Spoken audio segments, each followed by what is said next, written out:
بسم اللہ الرحمن الرحیم۔ آج بہت سارے نیوز ہیں جس کے اوپر آپ لوگوں سے بات کرنی تھی۔ دو چیزیں ہیں جو ملک کے اندر اس کے بڑے انفلوئنس ہیں۔ اسٹیبلشمنٹ جس کو ہم کہتے ہیں، اسٹیبلشمنٹ صرف کوئی فوجی قیادت یا صرف وہ نہیں ہے، اس میں ججز اور بیوروکریسی اور مختلف جو یہ اسٹیک ہولڈرز ہیں، ان سب کو ایک اسٹیبلشمنٹ کہا جاتا ہے۔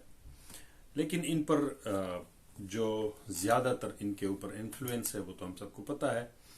بہر صورت کل جو بلاول نے وہاں پہ بیٹھ کر باتیں کی ہے انٹرنیشنل میڈیا کے سامنے، اور اس میں کلیئرلی پاکستانی اداروں کو اتنے بڑے فورم پر، اتنے بڑے ملک، 25 کروڑ آبادی اور ایٹمی ملک، اور انتہائی حساس اس ٹائم جو پوزیشن ہے اور اسٹریٹجک ہماری جو سیاسی حالت ہے، اور اکنامکلی ہم جس نچ پہ پہنچ چکے ہیں، تو اسی دوران ایسی بات کرنا، اداروں کو متنازع بنانا، ان کو انڈر پریشر لانا، اور جب یہ ایک مطلب عام بات نہیں ہے، کوئی پوری دنیا کے سامنے بیٹھ کے آپ ایک بیان دیتے ہو، تو یہ انتہائی خطرناک بات ہے۔ اس پہ افسوس نہیں کرنا چاہیے، یہ خطرناک بات ہے، اور اس کے کنسیکوینسز جو آنے ہیں اس سے پہلے اس پہ کارروائی اس ملک قوم کے لیے بہت ضروری ہے کہ اس پہ کارروائی ہو، اور سب سے پہلے جو بات ہو اس کے اوپر وہ ادارے اپنا وہ کرے، اپنی بات واضح کرے۔ اور اس کے علاوہ سپریم جوڈیشری، جو سیکنڈ میرا ٹاپک ہے جس پہ میں بات کرنا چاہتا تھا، وہ سو موٹو لے، جو روز سو موٹو لیتے ہیں۔ جب وہ عمران خان نے کہا تھا کہ ایک جج ہے جو وہ جوڈیشری، وہ جو کسٹوڈین جو اس کے اوپر وہ ظلم کیا گیا ڈاکٹر شہباز گل پر، تو اس کے حوالے سے انہوں نے کہا تھا کہ ہم آپ کے خلاف قانونی کارروائی کریں گے۔ اس پہ اتنی آگ بڑی، اتنی وہ اس کو چلایا گیا کہ آج وہ اس کو 10 دن جو ہے نا وہ تاریخیں دی جا رہی ہیں، اور وہ مجبور کیا جا رہا ہے کہ وہ معافی لے، یہ وہ۔ بہر صورت ایسے معاشرے کبھی نہیں چلتے جہاں پہ قانون اور انصاف سب کے لیے برابر نہ ہو۔ اس کے جو میں اس پہ میں جاتا ہوں، آج میں وہ ایک امریکن جج ہے جو بہت مشہور ہے، سوشل میڈیا پہ بہت زیادہ ان کو لوگ دیکھتے ہیں۔ وہ کاپریو ایک آئی لینڈ ہے امریکہ میں، جس میں وہ مختلف لوگوں کے جو سوشل ان کے اوپر وہ فائن آتے ہیں، ان کے جرمانے لگتے ہیں، سپیڈ یہ کیا، یا گاڑی وہاں کھڑی کر دی تھی، یا یہ وہ سارے، اس کے حوالے سے لوگوں کی باتیں سنتا ہے، ان کی مجبوریوں کو سمجھتا ہے، اور اسٹیٹ ان کو ریلیف دیتا ہے۔ تو اس جج کو پہلی بات تو یہ ہے کہ جو بندہ آتا ہے وہ جھوٹ نہیں بولتا، اس لیے ان کے اوپر بحیثیت قوم ان کے اوپر وہ اعتبار کرتے ہیں کہ یہ بندہ جھوٹ نہیں بول رہا، جو بول رہا ہے سچ بول رہا ہے۔ یہ نہیں کہ 50 روپے کے اسٹامپ پیپر پر جھوٹ لکھ کر ضمانت لے لو اور بندے کو بھگاؤ، اور پھر آ کے چوری ڈکیتی اور ملک کے پیسوں کو چوری کر کے کروڑوں اربوں کربوں کے جو وہ آپ کے کیسز فرد جرم عائد ہونا ہو، اور آپ عدالت سے اٹھا کے پرائم منسٹر کی کرسی پر بیٹھ جاؤ، یا پھر دوسرے جن کے اوپر قتل کے الزامات ہیں، اور وہ ڈائریکٹلی یا انڈائریکٹلی انوالو ہو سکتے ہیں یا نہیں، یہ تو بعد میں پتہ چلے گا، لیکن وہی لوگ بھی آج منسٹریوں کے اوپر بیٹھے ہوئے ہیں، اور ملک کے جو ہے نا وہ ہر چیز کے اوپر وہ قابض ہیں اور فیصلے کرتے ہیں اس قوم کا۔ میں سوچتا ہوں کہ ہماری گناہ کیا ہے، اس قوم پر کیوں یہ عذاب ہے۔ بہر صورت انصاف کی وہ بات کرتا تھا کہ وہ کاپریو لوگوں کے وہ ججمنٹ سنتا ہے، ان کی باتوں کو وہ سمجھنے کی کوشش کرتا ہے، اس کے بعد ان کو ریلیف دینے کی وہ جتنا ہو سکتا ہے وہ کر لیتا ہے. کسی کا تو بالکل معاف بھی کر لیتے ہیں، کیونکہ پوری دنیا سے ان کو لوگ پیسے بیچتے ہیں، اور وہ پیسے وہ ان لوگوں کے جرمانوں میں استعمال کرتے ہیں جو مستحق ہوتے ہیں، جو بوڑھے ہیں یا ان کی انکمز نہیں ہے یا ان کی کوئی ٹریجڈی ہے، کوئی پرابلم ہے. یہ آپ اس چیز سے اندازہ کریں کہ ایک معاشرے میں جس کو ہم کفر کے معاشرے کہتے ہیں، وہ حضرت علی، حضرت عمر فاروق، صحابہ کرام میں ان کا ایک فرمان ہے کہ کفر کا نظام تو چل سکتا ہے لیکن ظلم کا نظام نہیں چل سکتا. جہاں پہ انصاف نہیں ہوتا وہاں کوئی نظام، کوئی ملک نہ ترقی کرتا ہے، نہ ایسے نظام چل سکتے ہیں. یہ بات کلیئر ہونی چاہیے، اور اس بات کو جب تک ہم سمجھیں گے نہیں، صرف باتوں کی حد تک نہیں، تب تک کوئی حال نہیں ہے میرے بھائی.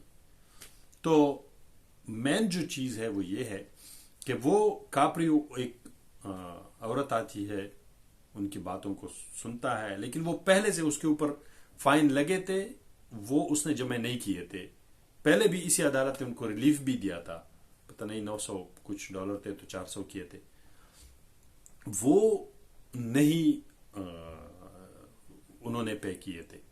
تو اس نے پوچھا کہ کیوں اس طرح کرتے ہو، آپ سیریس نہیں ہو ہمارے اس کے، ہم نے آپ کو ریلیف بھی دیا تھا. یہ وہ کہتی ہے میری دادی وفات پائی تھی. یہ وہ جج تھوڑا سا اس کو کاپری، وہ بڑا کول مائنڈ ہوتا ہے، لیکن اس ٹائم اس کو تھوڑا سا، میں جتنا دیکھ رہا تھا اس کو تھوڑا سا غصہ آ گیا کہ یہ کیا ڈرامے، پچھلی دفعہ بھی تم نے ڈرامے کیے تھے، ہم نے آپ کو پیسے کم کیے تھے، اب بھی پھر دوسری کہانیاں ہمیں سٹوریاں سنا رہی ہو.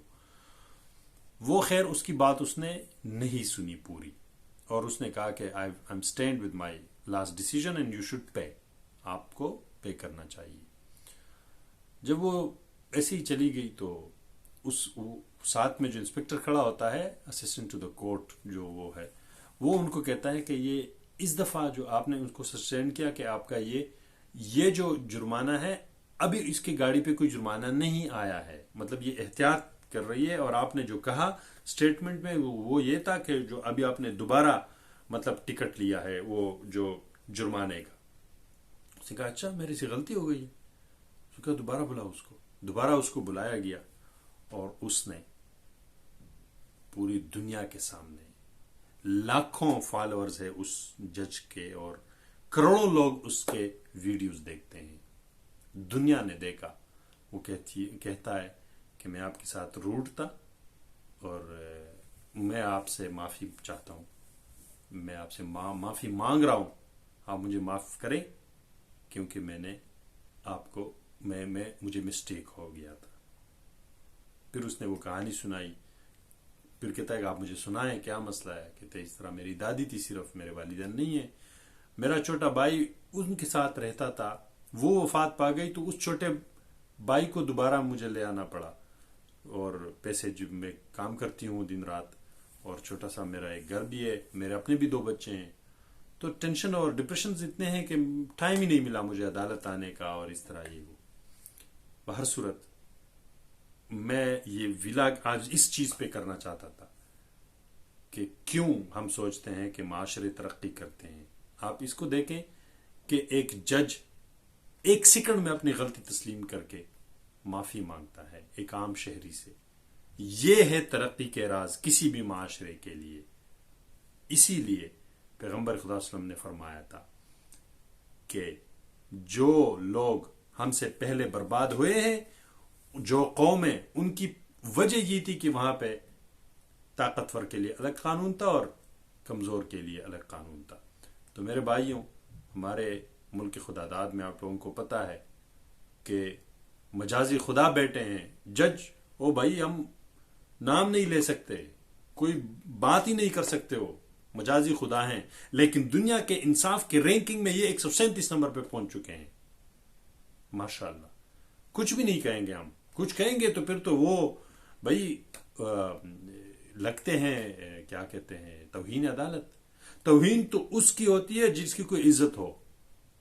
آپ ٹاپ 5 میں آ جائیں، ٹاپ 10 میں آ جائیں رینکنگ میں، کہ آپ کے فیصلے درست ہوں، انفلوئنسڈ نہ ہو. ہمیں پتہ ہے جو فون کال پہ سارے فیصلے ہوتے تھے، وہ جج قیوم پتہ نہیں کون، وہ خدا کے لیے نہ کریں.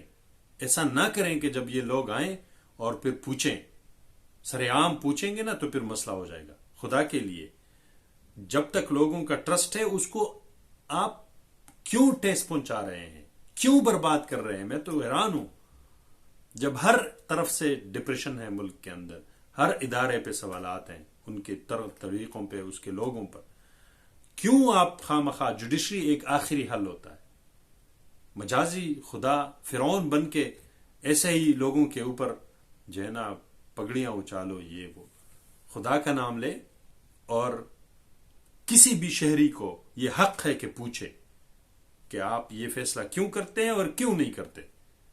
کیوں آپ نے اس سیٹ پہ بیٹھے ہو، جج ہو. جب آپ جج ہو، جب آپ لوگوں کے ججمنٹ کرتے ہو، تو پھر لوگوں کو حق ہے کہ آپ پہ تنقید کرے اور آپ سے سوال پوچھے، اور آپ جواب دہ ہوں گے، کیونکہ آپ عام شہری نہیں ہیں، آپ جج ہیں. That's it.